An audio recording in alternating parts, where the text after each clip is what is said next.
ശവപ്പെട്ടി കുംഭകോണത്തിൽ മുങ്ങി താമര, തിളങ്ങാതെ ഇന്ത്യ ഷൈനി. രാജ്യത്തെ കോളിളക്കം സൃഷ്ടിച്ച കുംഭകോണങ്ങളിൽ ഒന്നായിരുന്നു ശവപ്പെട്ടി കുംഭകോണം. രാജ്യത്തിനു വേണ്ടി ജീവത്യാഗം ചെയ്തവരുടെ ശവപ്പെട്ടിയിൽ പോലും അഴിമതി നിറയ്ക്കുന്നവർ എന്ന ഖ്യാതിയാണ് വാജ്പേയി ഭരിച്ചിരുന്ന NDA സർക്കാരിന് നേടിക്കൊടുത്തത്.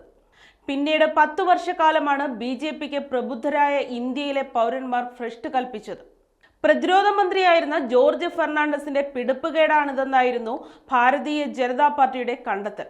ഇതിന്റെ ഭവിഷ്യത്താണ് ഭാരതീയ ജനതാ പാർട്ടി പിന്നീട് അനുഭവിച്ചത്. എന്താണ് ശവപ്പെട്ടി കുംഭകോണം എന്നല്ലേ നമുക്ക് നോക്കാം.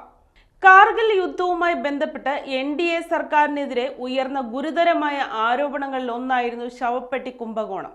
കാർഗിൽ യുദ്ധകാലത്തിന് മുമ്പ് തന്നെ വീരമൃത്യു വരിച്ച ജവാന്മാരുടെ മൃതദേഹം നാട്ടിലെത്തിക്കാനുള്ള അലൂമിനിയം ശവപ്പെട്ടികൾ ശേഖരിക്കണമെന്ന നിർദ്ദേശം വെസ്റ്റേൺ കമാൻഡ് മുന്നോട്ട് വയ്ക്കുന്നു.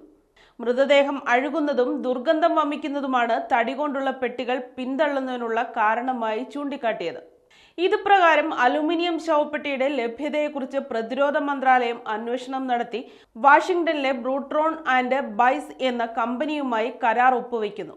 6.55 കോടി രൂപയുടെ കരാർ 1999 ഓഗസ്റ്റിലായിരുന്നു ഒപ്പുവെക്കുന്നത്. ഒരു പെട്ടിക്ക് $2500, അതായത് 1.9 ലക്ഷം രൂപയ്ക്കായിരുന്നു കരാറിൽ ധാരണയായത്. 18 കിലോഗ്രാം തൂക്കമുള്ള പെട്ടികളാണ് ആവശ്യപ്പെട്ടതെങ്കിലും 54 കിലോഗ്രാം തൂക്കമുള്ള ഗുണമേന്മ കുറഞ്ഞ അലുമിനിയം പെട്ടികളായിരുന്നു കമ്പനി ഇന്ത്യയിലേക്ക് അയച്ചത്. ഇത് സൈനികർ പൂർണ്ണമായും നിരസിച്ചു. കരാറിന്റെ പേരിൽ വൻ ക്രമക്കേട് നടന്നെന്നായിരുന്നു CAGയുടെ കണ്ടെത്തൽ.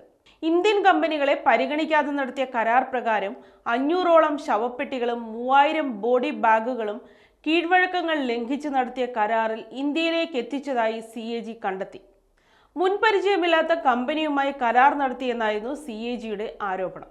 മാത്രമല്ല, ശവപ്പെട്ടി കുംഭകോണത്തിനൊപ്പം കാർഗിൽ യുദ്ധകാലത്ത് നടന്ന പ്രതിരോധ ഇടപാടുകളിൽ വേറെയും ക്രമക്കേടുകൾ CAG കണ്ടെത്തി. തെർമൽ ഇമേജറുകൾ, സ്നൈപ്പറുകൾ, ബൊഫേഴ്സ് തോക്കിന്റെ ഭാഗങ്ങൾ വാങ്ങാനുള്ള 2163 കോടി രൂപയുടെ ഇടപാടുകളും CAG ക്രമക്കേട് കണ്ടെത്തി. റിപ്പോർട്ട് പുറത്തു വന്ന ശേഷം ഭീതിയോടെയാണ് വാജ്പേയി സർക്കാരിന്റെ ദിനങ്ങൾ നീങ്ങിയത്. ഒടുവിൽ വിവാദങ്ങളുടെ തോടനായ ജോർജ് ഫെർണാണ്ടസിനെ പഴിചാരി കണ്ണീരോടെയാണ് ഇന്ത്യ കണ്ട എക്കാലത്തെ മികച്ച പ്രധാനമന്ത്രികളിൽ ഒരാളായ AB വാജ്പേയി എന്ന അടൽ ബിഹാരി വാജ്പേയി ഇന്ദ്രപ്രസ്ഥത്തിന്റെ പടിയിറങ്ങിയത്.